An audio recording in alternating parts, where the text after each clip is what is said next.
दोस्तों, आप किसी भी तरह का बिजनेस रन करते हो, चाहे आप रोड साइड कोई बिजनेस करते हो या आप कोई फैक्ट्री लगा के रखे हो या आपका कोई सर्विसेज का बिजनेस हो, किसी भी तरह का बिजनेस हो, बिजनेस के लिए सबसे बड़ा डॉक्यूमेंट होता है बिजनेस प्रूफ। और आज की डेट में बिजनेस प्रूफ में सबसे बड़ा अगर कोई प्रूफ है वो है उद्यम सर्टिफिकेट। क्योंकि अगर आपका बिजनेस जीएसटी के अंडर में नहीं आता है तो जीएसटी लेने के बजाय आप उद्यम रजिस्ट्रेशन करा सकते हैं, उद्यम सर्टिफिकेट ले सकते हैं। लेकिन एमएसएमई उद्यम रजिस्ट्रेशन कराने में भी बहुत प्रॉब्लम होती है, क्योंकि लोगों को जानकारी नहीं है कि रजिस्ट्रेशन कैसे होता है। और अगर किसी के पास उद्यम रजिस्ट्रेशन के लिए जाते हैं कि मेरा उद्यम रजिस्ट्रेशन कर दीजिए, तो ऐसे में उनसे बहुत पैसा मांगा जाता है। लेकिन मैं आपको बता दूं कि उद्यम रजिस्ट्रेशन बिल्कुल फ्री में होता है, किसी भी तरह का कोई पैसा नहीं लगता है, बिल्कुल फ्री, आप खुद घर बैठे कर सकते हैं। इसके साथ साथ इसमें किसी भी तरह का कोई डॉक्यूमेंट भी नहीं लगता है, सिर्फ आपका पैन और आधार लगेगा। पैन और आधार आपका लिंक होना चाहिए, नाम और डेट ऑफ बर्थ सही होना चाहिए, और उसके साथ साथ आपका मोबाइल नंबर आपके आधार से लिंक होना चाहिए। अगर आपके पास जीएसटी नहीं है तब भी आप एमएसएमई रजिस्ट्रेशन करा सकते हैं, उद्यम सर्टिफिकेट ले सकते हैं। और आप कभी भी किसी भी तरह के लोन के लिए अप्लाई करने जाते हैं तो आपसे आपका बिजनेस प्रूफ मांगा जाता है,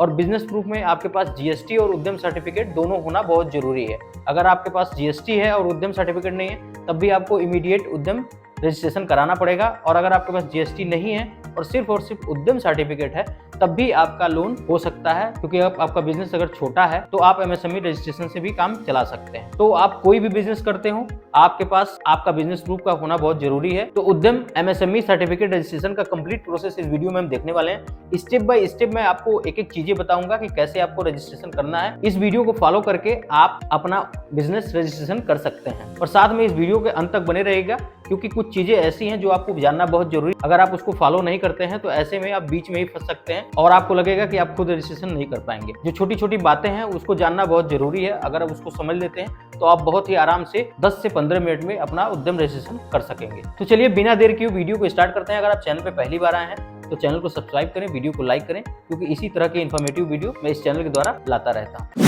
तो सबसे पहले आपको अपने कंप्यूटर या मोबाइल में क्रोम ब्राउज़र पर जाकर उद्यम रजिस्ट्रेशन टाइप कर लेना। वहाँ पे आपको इस तरह का इंटरफेस आ जाएगा। उद्यम रजिस्ट्रेशन पे आप जैसे ही क्लिक करेंगे तो आपको कुछ इस तरह का इंटरफेस दिख जाएगा, जहाँ से आप अपना उद्यम रजिस्ट्रेशन प्रोसेस करेंगे। यहाँ पर आपको दिखेगा this is the only government portal for MSME registration. उद्यम रजिस्ट्रेशन के लिए ये सिंगल पोर्टल है, इसके अलावा कोई भी पोर्टल नहीं है। एंटरप्रेन्योरशिप के लिए ये है, जो लोग नया बिजनेस स्टार्ट करते हैं वो अपना बिजनेस का रजिस्ट्रेशन यहाँ से कर सकते हैं। एमएसएमई उद्यम रजिस्ट्रेशन प्रोसेस यहीं से स्टार्ट होता है। For new entrepreneurs who are not registered it as MSME, तो जो लोग एमएसएमई में अभी तक रजिस्टर्ड नहीं है वो यहाँ से रजिस्ट्रेशन कर सकते हैं। नीचे जो लोग ऑलरेडी रजिस्ट्रेशन है उनको रजिस्ट्रेशन करना है, तो नीचे उनको ऑप्शन दिया गया है। तो माइक्रो स्मॉल मीडियम एंटरप्रेन्योर जो भी हैं वो यहाँ से रजिस्ट्रेशन कर सकते हैं। अपडेट डिटेल आप यहाँ से अपडेट और कैंसिल कर सकते हैं अपने उद्यम रजिस्ट्रेशन को। प्रिंट वेरीफाई में जाके आप यहाँ से उद्यम रजिस्ट्रेशन प्रिंट कर सकते हैं, इसका यूएम सर्टिफिकेट ले सकते हैं। फॉरगेट उद्यम यूएम कर सकते हैं। अगर आप भूल गए हैं अपना उद्यम नंबर तो यहाँ से फॉरगेट करके वहाँ आप ढूंढ सकते हैं कि आपका उद्यम रजिस्ट्रेशन नंबर क्या है। तो चलिए अब हम स्टार्ट करेंगे कि कैसे हमको रजिस्ट्रेशन करना है। तो यहाँ पर हम जाएंगे फॉर न्यू एंटरप्रेन्योर्स पे, वहाँ से हम जैसे क्लिक करेंगे तुरंत हम दूसरे पोर्टल पे आ जाएंगे, और यहाँ पर हमें अपना आधार नंबर और अपना नाम डालना है। जो जिनका भी आप रजिस्ट्रेशन कर रहे हो उनका आधार नंबर डाल के जैसे ही आप वैलिड ओटीपी करेंगे, एक आधार की ओटीपी जाएगी, आधार की ओटीपी डाल के आपको वैलिडेट कर लेना है। तो उसके बाद जब वैलिडेट हो जाएगा तो फिर यहाँ पे पूछेगा टाइप ऑफ ऑर्गेनाइजेशन, प्रोप्राइटर या प्रोप्राइटरशिप या पार्टनरशिप जो भी आपका है वो आपको यहाँ पे टाइप कर देना है। पैन नंबर इंटर कर देना है, और एज पर पैन जो आपका नाम है पैन पर वो नाम इंटर कर देना, और डेट ऑफ बर्थ। ये आपको ध्यान रहे कि आपका पैन कार्ड और आपका आधार कार्ड दोनों पर नाम सेम होना चाहिए, डेट ऑफ बर्थ सेम होना चाहिए, और मोबाइल नंबर से ऐड होना चाहिए। तभी मोबाइल नंबर अगर रजिस्टर्ड नहीं रहेगा तो आपका पैन वैलिडेट नहीं होगा। तो आपको ये चीज़ें ध्यान देनी है। बहुत लोगों को प्रॉब्लम आती है, अगर उनका पैन कार्ड और आधार कार्ड मैच नहीं करता है तो यहाँ पे पैन वैलिडेशन नहीं हो पाता है, इस वजह से वो प्रॉब्लम में आ जाता है। पैन वैलिडेशन करने के बाद आपको नीचे आ जाना है। यहाँ पर आपको आईटीआर पूछेगा, अगर आप आईटीआर फाइल किए हैं तो यस नो में आपको जवाब देना है। जीएसटी है या नहीं है वो आपको जवाब देना है। उसके बाद नीचे आप आ जाएंगे, जो आधार पर नाम है वो आधार नाम आपका ऐड हो जाएगा। यहाँ आपको अपना मोबाइल नंबर और मेल आईडी इंटर कर लेना है। उसके बाद इसमें आपको कुछ भी नहीं करना है। फिर नीचे आएंगे, आपको अपना सोशल कैटेगरी सेलेक्ट कर लेना है, एससी एसटी ओबीसी जनरल जो भी हैं। अपना जनरल जेंडर आपको सेलेक्ट कर लेना है, आप विकलांग हैं या नहीं है, यस नो में आप जवाब देना है। उसके बाद उद्यम का नाम, जो आपके बिजनेस का नाम है वो बिजनेस का नाम आपको यहाँ पे इंटर कर लेना है। तो नीचे आएंगे, यहाँ पे ऐड यूनिट कर लेंगे तो जो आपका बिजनेस का नाम है वो ऐड हो जाएगा।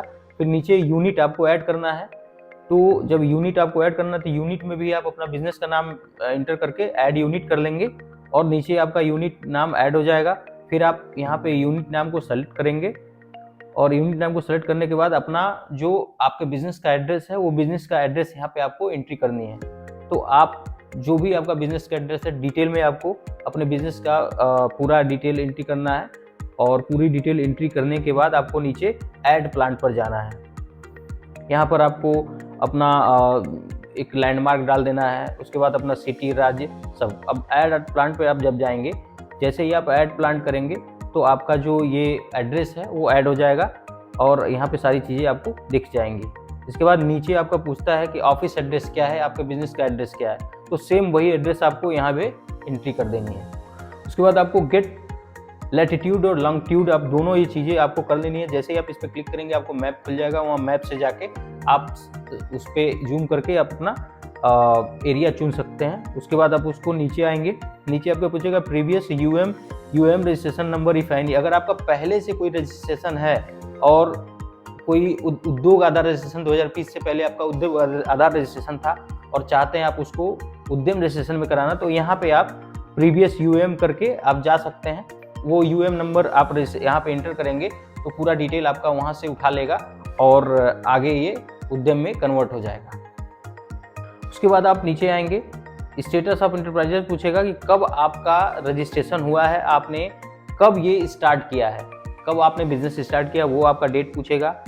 वेदर प्रोडक्शन बिजनेस कमेंसमेंट, आप जब अपना प्रोडक्शन स्टार्ट किए हैं तब आप यस नो आप यहाँ पे डेट डाल के कर देंगे। डेट ऑफ कमेंसमेंट आप डाल देंगे। यहाँ पर आपको बैंक का डिटेल अपना ऐड करना है। उसके बाद यहाँ पे आप मैन्युफैक्चरिंग क्या है, मैन्युफैक्चरिंग है या सर्विसेज है, वो आपको कर लेना है, सेलेक्ट कर लेना है।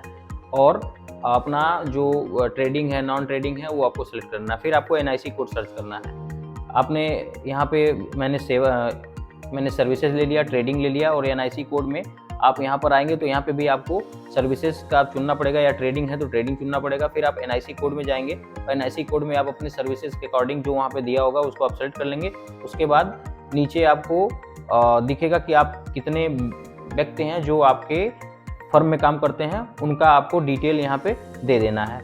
उसके बाद आप नीचे आएंगे तो नीचे आपसे पूछा जाएगा कि जो आप बिजनेस आपने स्टार्ट किया है वो बिज़नेस आप उस बिज़नेस में आप कितने मतलब टोटल उस बिज़नेस का वैल्यू कितना है, वो आप यहाँ पे इंटर करेंगे। फिर उसके बाद आपसे पूछा जाएगा कि जिस बिज़नेस को आपने स्टार्ट किया है उसमें आपने पोल्यूशन कंट्रोल पे रिसर्च और डेवलपमेंट में कितना पैसा खर्च किया है। उसके बाद वो आप इंटर कर देंगे, जो भी आप, जैसे मैंने 20 लाख लिया, यहाँ पे 1,80,000 रुपये कर लिया और वहाँ पे मैंने एंट्री कर दिया। उसके बाद यहाँ पे सारी चीज़ों को हाँ करने के बाद यस, हाँ नहीं है यस है, यहाँ पे आप सब यस कर देंगे। उसके बाद आप नीचे सेलेक्ट करके OTP पे जाएंगे, OTP आएगा, OTP इंटर करने के बाद फाइनल सबमिट कर देंगे, आपका रजिस्ट्रेशन हो जाएगा। उसके बाद आपका उद्यम रजिस्ट्रेशन नंबर आ जाएगा। इस उद्यम रजिस्ट्रेशन नंबर को आपको कॉपी कर लेना है, प्रिंट सर्टिफिकेट पे जाना है, यहाँ से आप उद्यम रजिस्ट्रेशन इंटर करेंगे। उद्यम रजिस्ट्रेशन आप जो कॉपी किए हैं उसको पेस्ट कर देंगे और नीचे अपना मोबाइल नंबर आप इंटर करेंगे, जो मोबाइल नंबर आपने रजिस्ट्रेशन के दौरान दिया था। उसके बाद यहाँ पे आप मोबाइल सेलेक्ट करेंगे, ईमेल बिल्कुल मत सेलेक्ट करिएगा, नहीं तो अगर आप ईमेल आईडी सेलेक्ट करेंगे तो जल्दी OTP उस पर जाता नहीं है। आपको हमेशा OTP on mobile as field in application वो आपको सेलेक्ट करना है और वैलिडेट पर क्लिक कर देना है। जैसे ही वैलिडेट पर क्लिक करेंगे आपके मोबाइल पे OTP जाएगा, वहाँ से OTP डालेंगे और वैलिडेट OTP एंड लॉगिन कर देंगे। जैसे आप लॉगिन करेंगे तो ये आपका खुल गया, यहाँ पे उद्यम सर्टिफिकेट का। यहाँ से आप प्रिंट सर्टिफिकेट कर सकते हैं। उद्यम रजिस्ट्रेशन आपका सारी डिटेल जो आपने भरा हुआ है, जो आपने डिटेल दिया हुआ है, सारी डिटेल दिख जाएगा। प्रिंट करेंगे, प्रिंट विद एनेक्सर करके आपको हमेशा रख लेना है, जिससे ये सिंगल पेज है। जब आप प्रिंट विद एनेक्सर करते हैं तो जितने भी पेजेस हैं वो सारे पेजेस आपका आ जाता है, क्योंकि जब भी आप कहीं पे दिखाने जाते हैं तो आपको सारे पेजेस मांगे जाते हैं, क्योंकि सिंगल पेज में पूरी डिटेल नहीं होती है। जब आप सभी पेजेस डाउनलोड करते हैं तो आपको पूरा डिटेल देखने को मिलता है। तो ये था उद्यम रजिस्ट्रेशन का पूरा प्रोसेस। इसको फॉलो करके आप घर बैठे फ्री में अपना उद्यम रजिस्ट्रेशन, MSME रजिस्ट्रेशन कर सकते हैं। वीडियो पसंद आया हो तो वीडियो को लाइक करें और शेयर भी करें, जिससे और लोग भी फ्री में घर बैठे अपना रजिस्ट्रेशन कर सकें। और चैनल को सब्सक्राइब करना ना भूलें। मिलते हैं नेक्स्ट वीडियो में नए इन्फॉर्मेशन के साथ।